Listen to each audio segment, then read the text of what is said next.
Hi, good morning, good afternoon, and good evening to everyone. We are so excited to have you today in our global webinar. Thanks for making your time. Please take some time to introduce yourselves in the chat, mention where you're coming from, your name, your country, your university. Feel free to share about your projects. Feel free to socialize with everyone who has joined here. I am Grace Babide. I am a program coordinator with MCN, and I've been a Millennium Fellow for 2020. I'm blessed to be a moderator today, and I'm looking forward to a very exciting session. With us, we have our guest speaker, Adam Mostogl, and Adam is going to be able to give us remarks of how his journey has been. But before we go into that, I will just share briefly the agenda for the session. We shall have welcoming remarks from Adam, and after that we shall go into a Q&A. That's a question and answer from the moderator based on what Adam has shared, and then we shall go into an open question and answer from the Millennium Fellows based on the questions that will arise on what Adam has shared. So I would encourage all of us to buckle up and just be ready, and I will right away read Adam's bio, then invite him to give us his opening remarks. Okay. Adam is passionate about embracing creative and innovative solutions to common problems. He has experience across a wide variety of industry areas. As the CEO and chief entrepreneur of the Van Dam project, every single day is focused on making opportunities matter through helping more people start businesses with confidence, supporting existing businesses to grow and be resilient in these changing times. He kickstarts social enterprises, running engaging workshops and events, and as well as private advisory work to help large organizations change for the better. Adam is passionate about entrepreneurship, and this passion has come from his work with young people, where since 2010, over 15,000 students have undertaken entrepreneurial education programs led by Adam as the founder or inspirer of the Illuminate Education Australia, which focuses on inspiring students to be confident, creative, and capable people they have the potential to be. In 2018 and 2019, Adam was selected to attend Unleash, the world's largest innovation process focused on the United Nations Sustainable Development Goals, as a participant. And that was 2018 in Singapore, and a facilitator in Shenzhen. And since 2019, Adam has been the founding curator of the Millennium Global Shapers Hub, bringing the Global Shapers community, an initiative of the World Economic Forum, to Tasmania to support more leaders into the future. And based on the bio I've just given, I'll invite Adam to give his opening remarks. Over to you, Adam.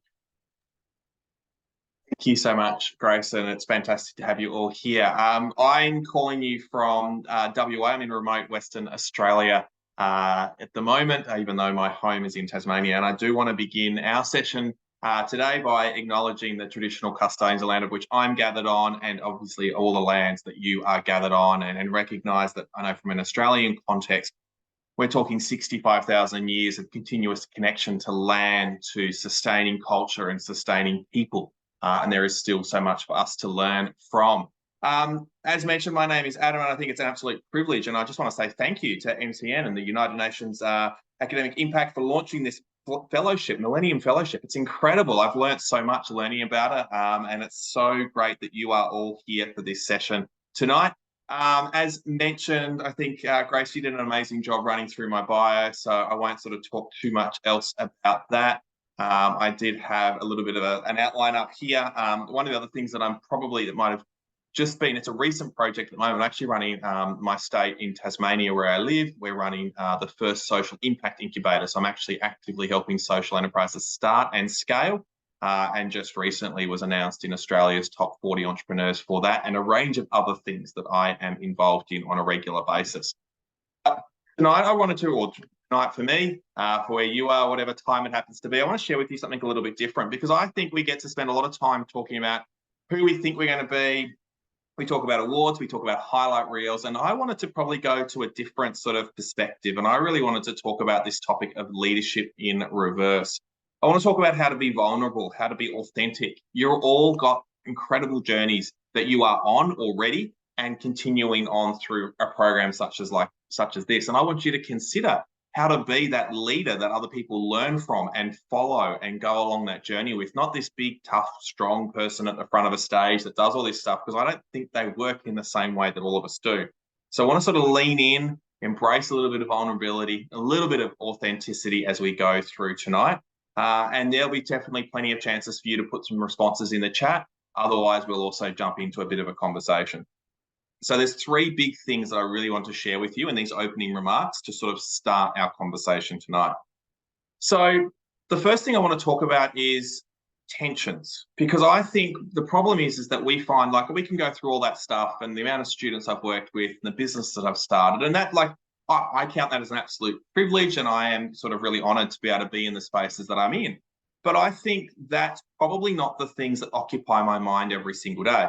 There are things that I am working through, tensions, things that just keep doing this every single moment. And I want to share those with you because I think they'll probably tell you more about who I am than maybe that bio has. And so the first thing is, as mentioned, I'm the CEO and the chief entrepreneur, founder of another business, and then the founding director of a social impact incubator. So I'm that CEO role most days. Helping people get started, growing, obviously building our own team and our own business in all of that as well. And so I'm balancing that team at work every single day. And then I have a beautiful wife and three lovely, energetic boys that is part of my family as well. And the problem is I've got to try and work out how to do both. How do I give everything that I want to give to community, to people, to the businesses we get to work with? And then also with my family, and admittedly, it's actually 8 o'clock at night here where I am. And so my kids are in bed and I've actually just taken this time out from a family break to make sure I can share with you. Doing both is really hard and I still don't know which is the right one, which I've got the right balance there. The other thing I wanted to share about is like this classic challenge that every social entrepreneur faces, of that challenge between getting finances to come in and to pay the bills versus the difference that you make. I don't know if I've got this right yet. I've got a great team. We're obviously covering the bills. We're doing all the things that we need to do. But I know that there is far more that we could do to make a difference, to make an impact. And that's a tension that I face every single day. How do we support that? And how do we make sure that works? And then the last one that I really wanted to share with you, these are the tensions that I face, is around, I live in a beautiful island of Tasmania. I absolutely love living there. But my challenge is that the work that I get to do often matters more to people outside of Tasmania. And so I spend a lot of time traveling. I sometimes am spending sort of 30 weeks a year working all across Australia and further afield to actually help communities. And they're embracing what I get to do and get to deliver, which I count as, obviously, it's fantastic and it's amazing. But then there's so many challenges back at home. And I'm trying to work out, how do I be able to work with those who really want me to go there? But then also, how do I keep investing into the place that I call home? And as I mentioned, for me, these tensions tell you probably more about who I am, more than the awards get to say and all the big accolades get to say. And I just encourage you to think about what your tensions are and then to embrace those. What are the things that where just the decisions are doing this, you can't quite work out which is the right one to do, and be bold and be vulnerable and share what those tensions are. If I'm not quite sure if I've got this right, I can tell you right now, when we have introductions based on tensions rather than awards, accolades, people listen and they learn and they want to learn more about the journeys that we're going on. And if there's any tensions that you're facing, maybe put them in the chat here, so we can start that conversation and we can start going from there. But that's the first one I want to share with you, is about the power of tensions and how that's really important to embrace. But then obviously here, and obviously I've called this session Leadership in Reverse, but I really want to sort of talk about something in this regard as well that might change your thinking, but please go with me on this. For a number of years, I've been running a book club out of our co-working space. It's a great way to sort of absorb extra resources and insights. And I read a fantastic book called 9 Lies About Work from Marcus Buckingham. It was one of the first ones I read since I came back into a full-time role in the Van Diemen Project, and it changed a lot of my thought processes. And one of the things that it actually says, it says that leadership is a lie. It talks about the whole concept that just because you go to a leadership conference, it doesn't mean you're automatically a great leader. Just because you're put into a position of authority does not mean that you can actually fill that role in who you are. Like it's about, leadership is about a character, it's about a personality trait, but we consider a leader to be a role. And just because you're in that role doesn't mean that you are automatically a leader. And when you think about it, people who have led change, typically, they're not leaders. They're people who just get in and have a go. Many of you on this call, the same thing. You're just passionate and you're inspired and you just want to go out and do something that's incredible. You might not call yourself a leader. And that's where, for me, this leadership is a lie. This is where this concept comes from. And so for me, the point that I want to share with you, which is my second big point, is that fellowship matters. It's a really small difference from leadership to fellowship. But to me, leadership is all about standing up and doing all the things that we're meant to do. But fellowship is about the fact that, would you follow this person to do something? Would you follow that person to lead that change? I want to be on that team because I want to go where they're going. We're not saying like it's as serious as this, but the type of people you'd almost follow off a cliff because they are going an incredible spot and you go, I just trust you and I back you and I believe you and I want to go there. And so for all of us that want to lead change, I don't want you to ask the question of what it means to be a good leader. I want you to ask the question, am I someone that people should follow? Am I doing something that other people should be inspired by, should learn about, should want to go, how do I help you? You aren't a leader when you're doing that. You're someone worthy of following.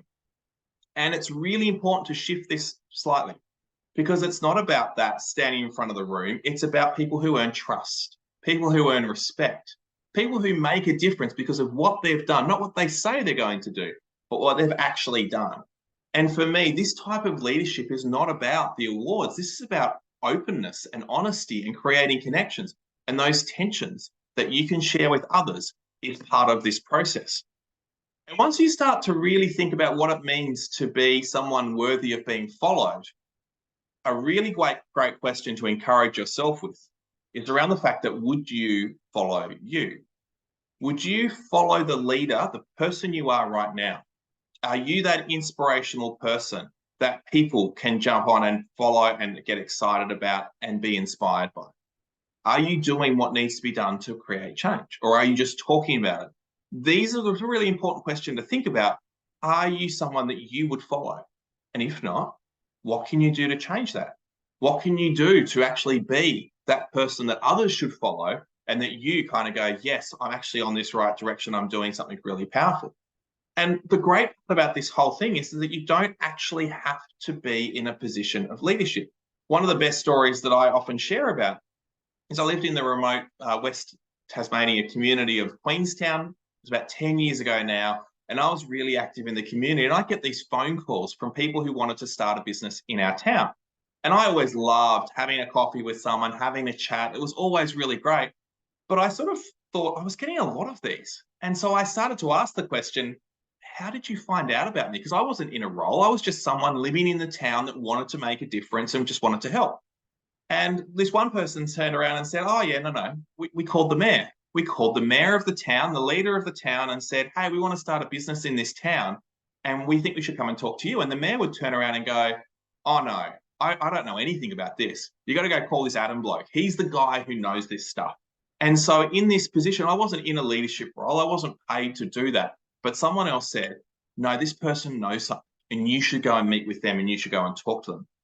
And so with that, I encourage you, with all that you do in your journey and where you're going, be someone worth following. Be someone that others should direct people to. Oh, you should go and talk to this person because this person is incredible. What actions do you have? What interest do you have that others could benefit from? And it's really important because then we can start to think about, okay, what are the things that we follow people for? We follow people for because they do the hard work. They go through the hard things. We've got to think about how have you achieved things, but what have you learned along the way that you can share and you can put out there so that you can be someone worth following. Now, the final point that I want to share with you before I guess open up for questions and have a bit of a chat with you all is also about the fact that I also live in the startup community and that entrepreneurial space. And it's one of the few places that I think embraces failure like nothing else. Everywhere in our world, it's all about success and making it and actually doing the thing that you said to do. But I reckon the startup community is the only place where actually if you failed, we look at it in high regard. Anywhere else, oh, you didn't do it. You didn't do the right thing. Oh, you've dropped the ball. This is not good enough. But startups, they wear it like a badge of honor. It's kind of like you can't do the thing until you've actually stuffed it up, where you've broken it, you haven't quite got it right. And that's where you get to go forward. I work in schools. Students are kind of expected to never fail. And if you're a teacher and your students are failing, it's on you. But I actually love the fact to create a space where students can stumble and struggle, because then they can learn through it. And for all of you on your journeys, I really want to recognize that screw-ups matter more than successes. Now, there's so many different words that we can use with this, but I'm going to keep this safe for everyone to listen to. And so I want to use the term screw-ups matter more than successes. I think in life, we spend so much time thinking about what should go right, but we learn so much more from what goes wrong, what doesn't work, what we stuffed up somewhere along the way. And I really encourage you, take a moment and think about it. When things went right, did you learn much? Or did you learn a lot more when something didn't quite go right, that it got broken, something didn't work out the way it should have? I know for me, when things go wrong, we stop, we learn, we take a time to actually go, what can we do better? And I've learned a lot of things along the way. I learned that, for example, with schools, prestige doesn't really matter. I've got to work with some of the most astounding and prestigious schools all across Australia. But I've found that once we've actually started to think about who we want to work with, prestige doesn't matter. We want to work with schools and communities that care about the same things we do, that value alignment, that I want to make a difference, you want to make a difference, let's make a difference together. Just because you've got a fancy name doesn't mean you want to make a difference. And we very quickly worked out that that prestigious school was not going to help us get to where we wanted to be. I also learned the hard way that health is really important. I spent, back when I was studying at university, I had glandular fever and appendicitis at the same time, and I thought I could still complete full-time study. Definitely couldn't work. I was falling asleep at my desk at 5 o'clock in the evening. It did not work. And I was doing architecture where you're expected to spend very late nights working on it. I worked out very early on that my health really matters. I had to almost get to that point of being completely worn out to realize how my body works, how it runs, how I look after myself. I'm now at the point where my health and my fitness is something I really care about, and I know how to make it work to help me out every single day. Now, there is plenty of things that I can talk about and share about in this sort of topic to sort of embrace, I guess, these elements. But as I said, the three big ones that I really want you to encourage you to think about is around that fact that tensions are really exciting to share, that we should learn from each other. We should go on the journey with others. If we're not getting this life balance thing right, let's share about it. Let's actually share that with others so that we can all grow, we can connect, we can learn, we can work out how that actually works.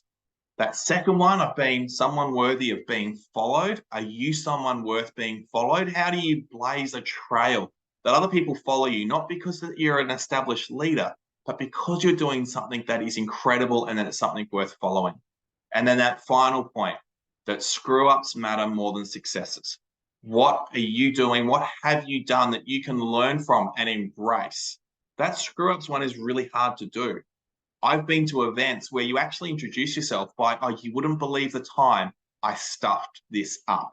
And then you tell a story on where you went wrong. It is the hardest way to introduce yourself to a group of people. I stuffed this up. But you learn so much, you grow so much. The stories that you get to share are incredible.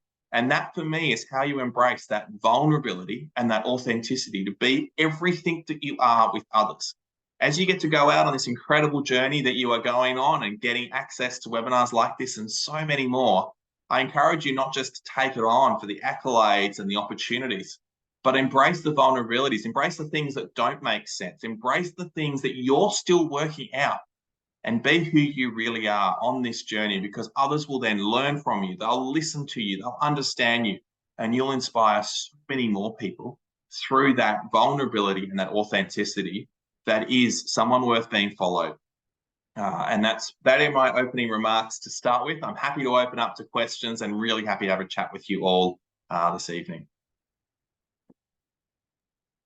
Thank you so much, Adam. And as a person who has been learning a lot from failure and just trying to show up even when things are hard. I have like, I feel blessed to hear from you, but also as you were mentioning and telling the story, so many things came to my mind, because one thing I know for sure, it's easy to say, embrace your vulnerability, you should be, talk about them, but you realize, for example, we are talking to Millennium Fellows who are working on their projects. At some point, maybe they want to go for a boot camp where they need to pitch their ideas, and now they have their vulnerabilities, they have their tensions, but how do you balance being able to be honest about your vulnerability amidst competence? Because you may find that sometimes there are other criteria that will determine your next step.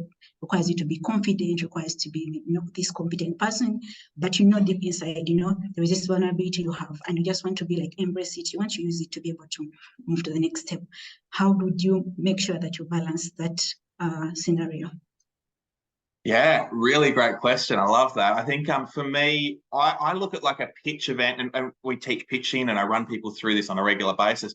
A pitch event's like a performance. You have to commit that strength, that trust. I almost think, I know this is being recorded, so that'll be fun.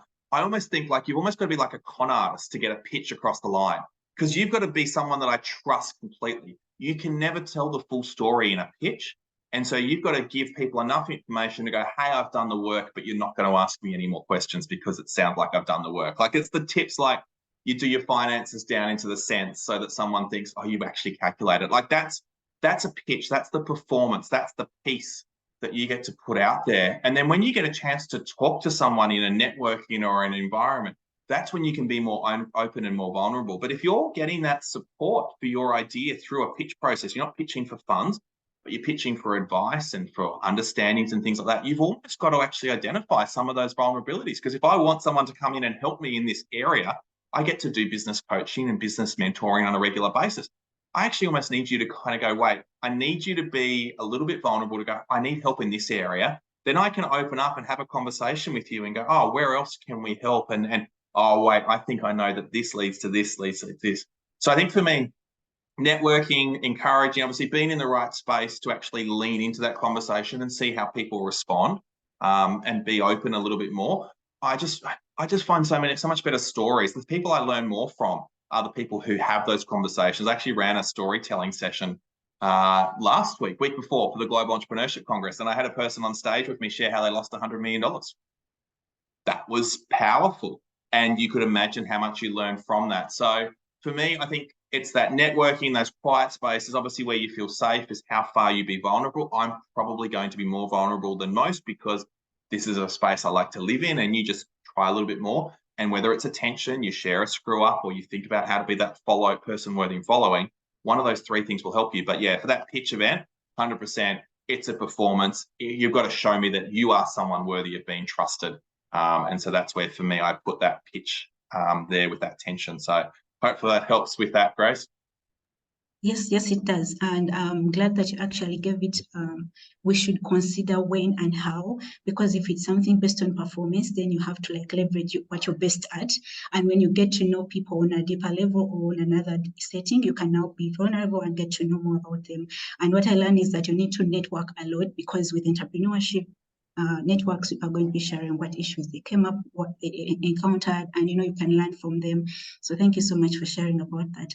My next question is about leadership. You shared very interesting insights on leadership, because sometimes most of the time I'm like, I'm having a leadership session, I'm having a leadership coaching, but the major issue is followership. Like, are you a leader that someone can follow? Are you a leader that someone is going to be directed to and say, you want this thing? I have someone who can do it. And when you shared about it, my thoughts went to most of the fellows, or most of the people who are starting out as early career entrepreneurs, are leaders by default, because you've started on this idea and you have to like take charge, you have to take lead, be the motivator. You're involved in decision making. There are different concepts that you're working with. But I am wondering if there is that point in time where you realized, like on your entrepreneurship journey, I realized, okay, I've been leading. Now I need to focus on followership. I need to see like who is going to direct me, who is going to direct which person to me at this point. Because I think it comes with doing leadership for some period, and then you realize, okay, I've been taking decisions, I've been in charge, but will someone recommend me, will someone follow me? Could you share about that moment where you realize this is the time to start following the fellowship? Yeah, well, obviously, as I explained, sort of the book that I read probably gave me the clarity on that shift from leadership to fellowship. And the book actually talks through an example.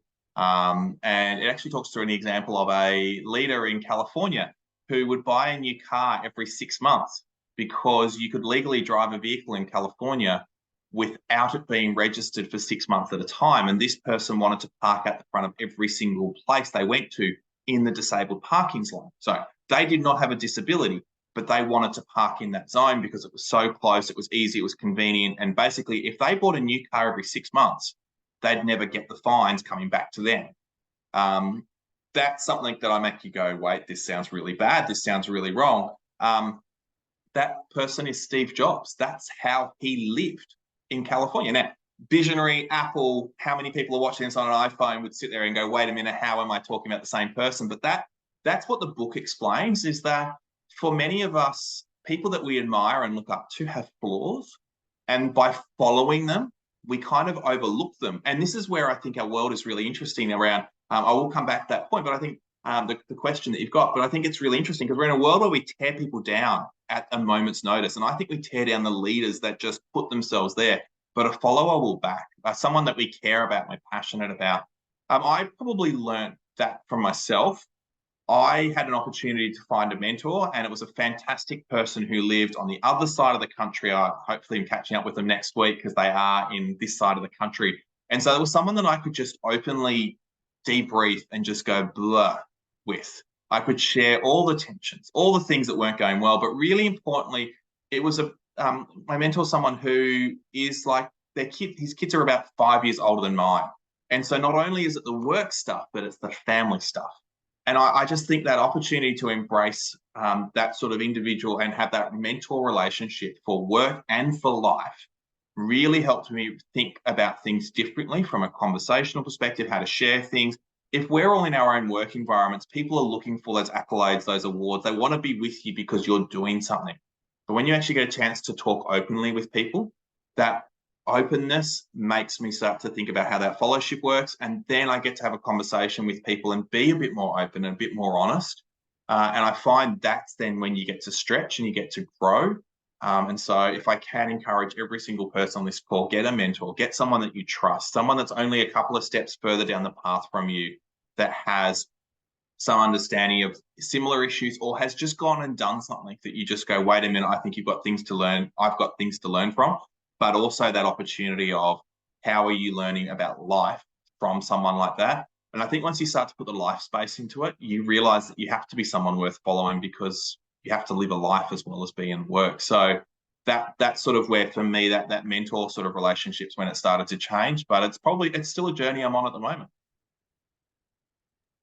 Amazing. And thank you so much for highlighting the point of having a mentor and like someone you actually learn from, because sometimes you may reach a point of, oh, I'm a good leader, but then you realize you're not looking out for those points which you need to improve. No one is appraising you, no one is giving you feedback, and at that moment you may end up missing out on opportunities or anything that goes forward because there is no one that you're looking forward to. So I'd encourage all the fellows, please look out on the internet for people who are doing the work you do, people who have the same passions, who have the things you like to be looking at in the next 3 years, so that one, you can learn from them, connect with them, network with them, but they also share opportunities and they give you a ladder to step on, following the footsteps they followed. Yeah, thank you so much. I have one last question, then we shall take questions from the fellows. It was mostly about embracing failure. You shared about, screwing up as many times as you can, because then that's how you're going to learn. If you reflect the many things you've learned from failure, then the times you won. Given your experience working with young entrepreneurs, I would like you to share a moment where you worked with someone who had failed so many times, mostly with the project or the things they were trying to work on. And for you, like, how did you help that person? Because as young people, most times maybe they have failed many times and have lost hope, or they are like, okay, let me just do this one more time, but I know it won't work, like they're just trying to push until where their capability can take them. So I would like you to share that moment, maybe if it actually exists, when you had to work with an entrepreneur in such a situation, because I know like even the fellows who are on this call, those are things that will happen or have happened before, and maybe they just need to see in actual reality, how does that feel, to see that you've been failing many times, but then there is that one point which changes the whole pivot, Yeah. Yeah. Oh, look, you say I've got maybe worried if I don't have one, but I've got countless stories of people who I've had to counsel through that situation. The amount of times that people come and see a business mentor when they should actually close their business down. I've helped in many of those conversations. I find that I'm just trying to think of a couple of sort of the common threads that I have in those conversations. I find that in that failure and that sort of space, it's often people hold on to things too tightly. That's one of the biggest things that I see people struggle with. I look at everything that I do every single day as I hold with a very light touch. If the opportunity is gone for me to if I can't work in schools anymore or do the work I do around social enterprise or anything else, like for me, the time has gone. I've made the most out of the moment that I had in that. But if it drifts on, it drifts on. I hold our staff lightly as well. If I have a staff member, and I did have a staff member who came up to me and sort of said, I want to be doing training next year. I'm giving you 6 months notice. Like, I know you started to build things around me, but I'm telling you, I've got 6 months and I'm going to be out of here. And for me, I could sit there and go, wait, I've got this whole plan for you. What are you doing? But for me, it's always about, that's where you want to go. Awesome. What can I do to help you? And so with that same mentality of our ideas, to sort of go, well, people are going to shift and change and move things. And I watch people who hold on to things so tightly. This is the way it's going to be. This is the way it's only ever going to be. That's a point where I see failure occur. I also see some people who just risk too quickly and too swiftly in that process. They're people that put too much money into something without thinking it through, without talking to people, without getting advice. I see that happen. In terms of, I guess, the lessons that come out of that is around that understanding of first of all, that those lessons are valuable. And a lot of people will go, I stuffed it up and I failed. And so I want to hide it away and I'm embarrassed and I'm ashamed of that. And there is obviously a process that you'll go through with that. So don't let me dismiss that. And I've definitely felt it with some of the decisions I've had to work through, that you kind of sit there and go, I'm not good enough. I should just throw this all in. But I found that through, again, talking with people that I trust and getting that insight and going, this is what it is. I found that I've learned so much through that, one, from the input of others, but then also realizing the things that have actually worked in that and the things that I will never do again, that I know I will never do again, obviously. And so for me, that's where those points of failure are really, really interesting. But also it's what have we learned through it? So probably as a final example for this, in the education business that I run, we have a little bit of a process that you can actually share ideas, and it's around what's it for? What are we trying to achieve? What's the problem we're trying to solve? What's the financial stuff that we need to put into it? How much it's going to cost? What resources do we need to put in as well? And then the final box is, what are we going to learn even if this doesn't work? And I think that's that whole attitude for me at the core. And for all of you, as you are growing and doing all the incredible things that you're doing, what am I going to learn even if this doesn't work? And I think taking that attitude means that it's not a failure because you still learned something. We're going to try something. We're going to do something. We ran a program during school holidays because everyone asked us to do it. You know what? It didn't work. We kind of thought it wasn't going to work, but we now have the story when someone says, oh, look, you should try this. We go, we tried it. It didn't work. This, and this. That's it. We've learned that. We've done it. We've not just gone, oh, we'll get there one day. No, we tried it. It didn't work. We're moving on. We're going to focus our attention other places. And you can probably hear from that, look, it didn't work. It clearly didn't work. We spent money. We did a whole heap of things. It's not something we're ever going to do again. But that attitude of just going, no, done it. We know what it is. Park it. That's not our thing. We're going to go here. That to me is that learning from failure. You have to embrace that it didn't work. You kind of just go, yeah, that's fine. And then you move on.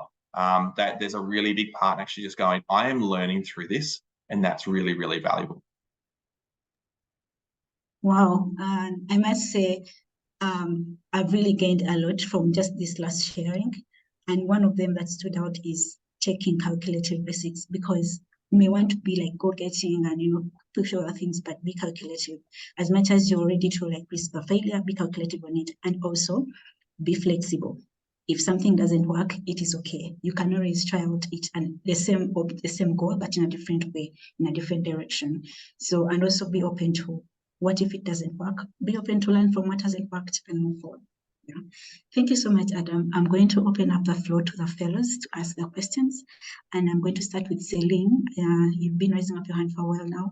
So Celine, please go forward and ask your question. Hi, Adam. I just want to thank you for the very insightful talk. I think it's important to have like a constant reminder of how failure is important and that we learn so much from it. So I just want to start by introducing myself. So my name is Celine, and I'm a student at the University of Melbourne in Australia.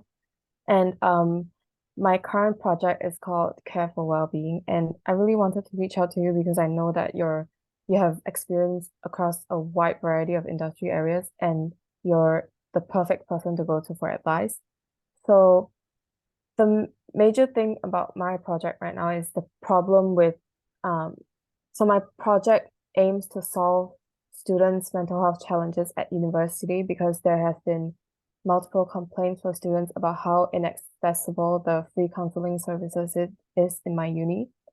So this project aims to resolve this problem by having like student volunteers who are looking for like a career in counseling and they just want to help people be counselors, and they will receive training. So our major issue is the funding and, for a website and like creating a safe space for the services. And I was wondering how we can maximize the funds, and if like we were thinking about going for platforms like GoFundMe, and I just want to ask if it's a good idea and what are the tips and incentives that we can provide to people so that they will want to donate. Yeah, wow. First of all, amazing challenge that you're tackling, and I definitely see it face to face and seeing many others go through it. So very happy to obviously get what it's about. I think for me, and look, this is my approach. So obviously I'm not arguing with going through that donation platform perspective, but everything that I've ever done is gone, who sees value in this, and chase them as a person for a revenue stream. And that's a very business mindset to look at it. But for example, the work that we do with schools for Illuminate Education Australia, schools want this. And so they bring us in. Universities have embraced our programs because we have a pathway to student recruitment opportunities because we want more young people to do. And so we have a place that we can bring them together, and the university can pay for that privilege of bringing them together. For that, we have councils, we have local government that goes, these are the skills that we want. We're really grateful that you're bringing them together. And we're now in a space, because we work with so many students solving real and relevant problems in their community, we now act like a consultant. Instead of bringing someone in to go and do the scoping study and come up with brand new ideas, we now come in to not only come up with the ideas, but also to up the skills of a whole group of young people. That's valuable. And so for me, that's the lens I'd sit there and really take the time to go through. Yes, we can create donation platforms. Yes, we can do all of that. But let's find who has value in this and how can we help them be part of this process for the longer term. And if you nail that, they're also going to see value in the donations because they're going to understand why this is really worthwhile, not just because they want to support a good cause and they have a couple of dollars in their pocket, but because they see the mission and the vision and the value that you're creating, and they're going to see how do they go further with that. And so that's probably where I would be focusing the attention on. It's not to say go away from what you're doing, but if you can find those customers, the people, the groups that see value in this, then see what you can do to leverage them to help out. So that then there's, as I said, ongoing revenue stream, but also that commitment, that ongoing support, I think is really, really valuable. But that's like a quick, short answer of something that I unpack in typically like an hour-long workshop. So hopefully that helps. Yes, thank you so much. I think that was really helpful so that I can change my focus to something that'll be useful to me in the long term. Yes, thank you so much. No worries. Thank you, Celine. Thank you, Adam. We have a comment from Makinde. Could you please unmute and ask your question?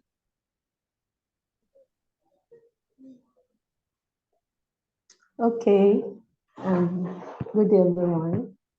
Makinde Oreoluwa from Ladoke Aketola University of Technology here in Nigeria. Thank you so much, Adam, for that amazing session. Yes, okay. While Adam was answering questions about leadership and followership, he made mention of a book. So do you mind sharing us the title of the book and also the author? Thank you. That's all. Of course. So the book, it's 9 Lies About Work is the title. Marcus Buckingham's one of the authors, and I cannot remember the other name. It's been a little while since I picked it up, but maybe I might get a bit of a chance to sort of quickly see if I can Google it and throw it into the chat. But 9 Lies About Work, I think the subtitle's like a free thinking guide to work or something like that is sitting there. But yeah, 9 Lies About Work is what it's called. Just search that. I think you'll find it pretty quickly. All right. Thank you so much. Yeah. Thank you, Makinde. We have a hand from Craig. Craig, are you able to unmute and speak?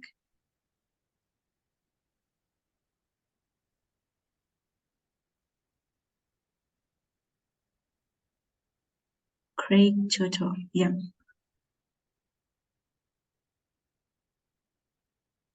Oh, we can't hear you, Craig. Yeah, and he unmuted, but we can't hear him.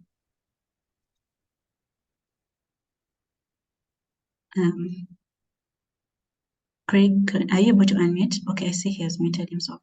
As maybe Craig can share his question in the chat, or if he's able to unmute later, he can give his submission. And yeah, if we have any more questions from the fellows, if you have, I see Craig is back, but I'm not sure if he's able to unmute. Craig, are you able to speak now? And please unmute yourself. I see you speaking, but you're muted.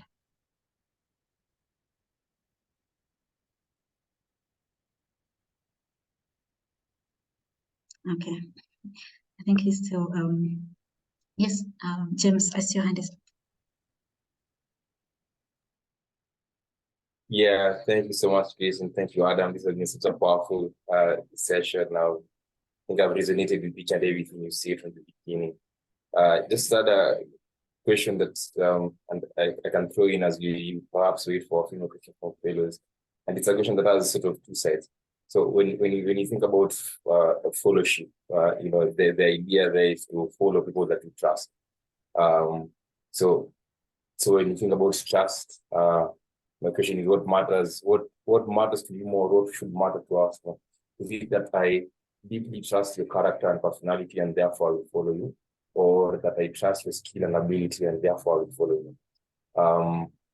And the question here is because, you know, sometimes you know, you can be in a situation where you are inspired by someone, or you're inspired by someone's work or track record, but you know, you perhaps there's parts of them or their personality or their past that you don't find, you know, that you don't entirely agree with. And the conversation I was having with someone in the past, where it was mentioning one of my heroes, and that was an example that President Obama, and I've resonated with him since I was a child because of everything he achieved.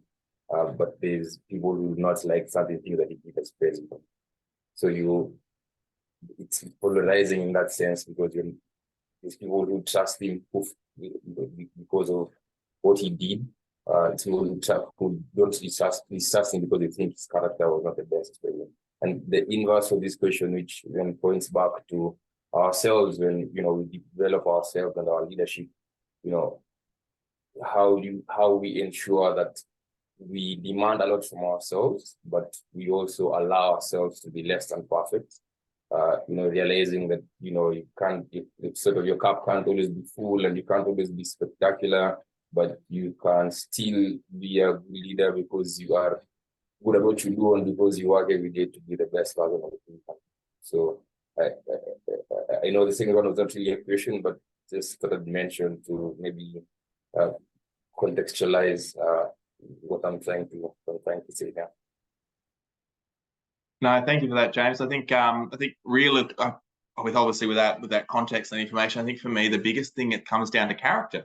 Like that's the biggest thing in all of this, that you can go out there and you can do incredible things, but if your character is not someone that I can trust, I can get along with, then we have something that maybe just sits there and goes, well, I don't know if I want to follow you, or I know you're doing stuff, but I don't know if I fully want to go there with you. I remember I had a conversation with someone who was working in education, and I was blown away by what they'd achieved in a short amount of time. But I had a chance to meet with them, and they told me the reason why they were in education was because it was the best way to earn passive income. It was the best way for them to make $1 without having to lift their finger. And I'm sitting here going, no, the reason I'm in education every single day is because of the young people we get to work with and what they get to achieve and how they can become a confident, creative, and capable person. This person that told me very bluntly, no, it's about passive income. Like, you could imagine how that just shattered everything for me. That's the character of a person. That's, as you probably understand, not someone I follow anymore.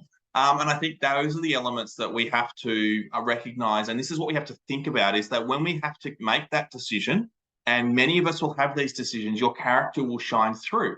I've had to deal with people making decisions on my behalf that have caused us to go into debt. And for me, I've had to sit there and go, I have to stand on my honor and go, no, I'm going to pay every single cent of that, because that's what needs to be done, because that is who I am as a person. And it's probably not the right business decision. And yes, I've lost lots of money over things like that, but I know that that is the right thing for me to do. And that's the stuff that I think we've all got to hold to, that there will be those pivot points that we have. And so really think about, what is that character that you hold to, that you present, and then also that you are open to share with. And that's where, for me, some of the tensions and the vulnerabilities and the screw-ups come through, is that because that's when you actually get to showcase your character. Well, this is why I did something. This is where I went with that. And I think with all of us, we've got so many things that are competing every single day. And so with that, and when you were sort of talking about it, James, this came to mind. And so I probably just throw this out there as something to consider. I had a chance to hear a speaker a couple of years ago, and they talked about that work-life balance doesn't exist. And so for me, I got very, very excited, because I went, great, because I don't have anything like that. And the person then talked about, imagine a big old medieval cartwheel with the big spokes and the big wooden wheel.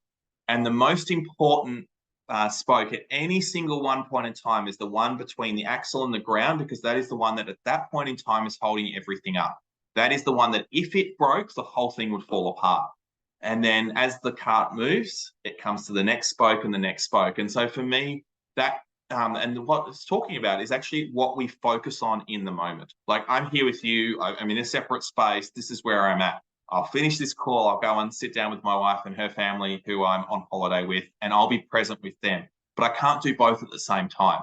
And so part of the character that you live out is also just to be present in the things that you're doing, but also be okay when you're off doing something else. My phone gets put away when I'm with my kids, because I don't need work phone calls when I'm with my kids. And my team knows that if I'm at home, probably I'm going to be playing Lego, I'm going to be doing something else. I will get to it when I get to it. And that's part of who I am. That's the character that I live out. And I just encourage you to lean into those decisions that you can make to be who you are, present in the moments, and do the right things that people will follow you for. Wow, I must say your answers are so practical and like easy to actually relate to, because there's so many times that people are showing up as competent, but it's for the dollar, and it's not for the impact. And I really appreciate MCN for putting such spaces, because then you get to connect with like-minded people who are also looking after impact. We have a hand from Edwin. Edwin, are you able to unmute and ask a question?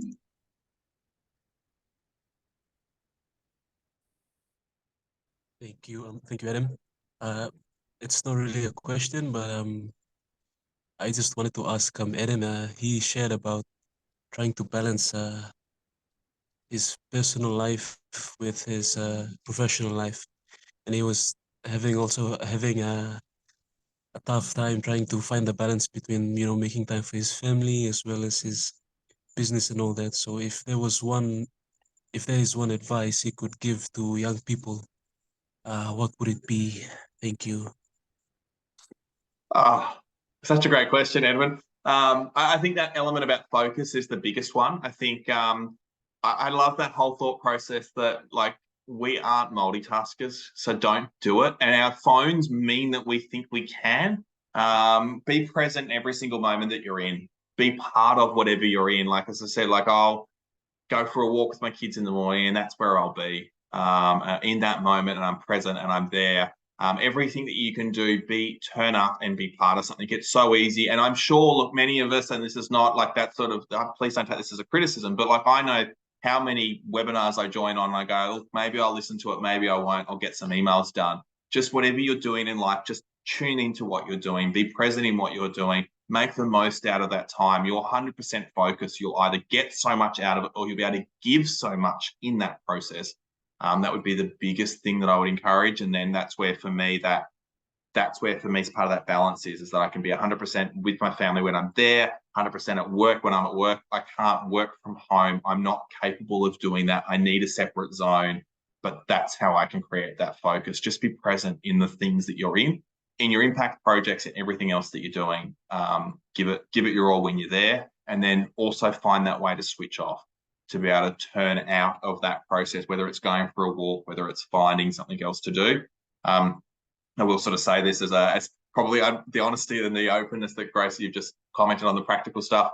My wife works in a business with me, but I cannot drive home with her from work because I need 10 minutes to reset from work per Adam to home Adam. And I cannot be in a conversation with someone else in that process. I might listen to a podcast, I might listen to something else, but if I'm caught in trying to balance either work mode or family mode in that car trip, it doesn't go well. So I love my wife. She's amazing. But I have to have that. And that's how I know that I can switch from one mode to the next. So I encourage you to find those hacks that work for you and do that.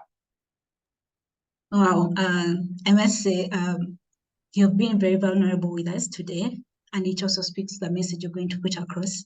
And I hope every one of us has been able to reflect on how the situations are going through their projects with the purpose they have in life, how to be able to encounter different situations when they come. We still have a number of questions, but I would like to ask Adam to give his closing remarks, and we shall take these questions. Adam will share his contact, he'll share his email and LinkedIn. You can reach out to him.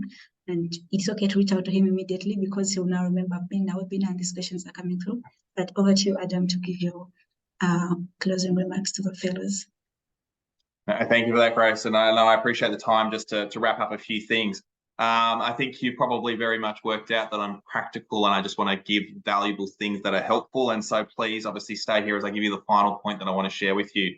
And like obviously take these things on board. But the last one I want to share with you, almost like a bonus point at the end, is that for me, like I've got chief entrepreneur in my job title. Entrepreneurs are doers. You are all doers and doing incredible things.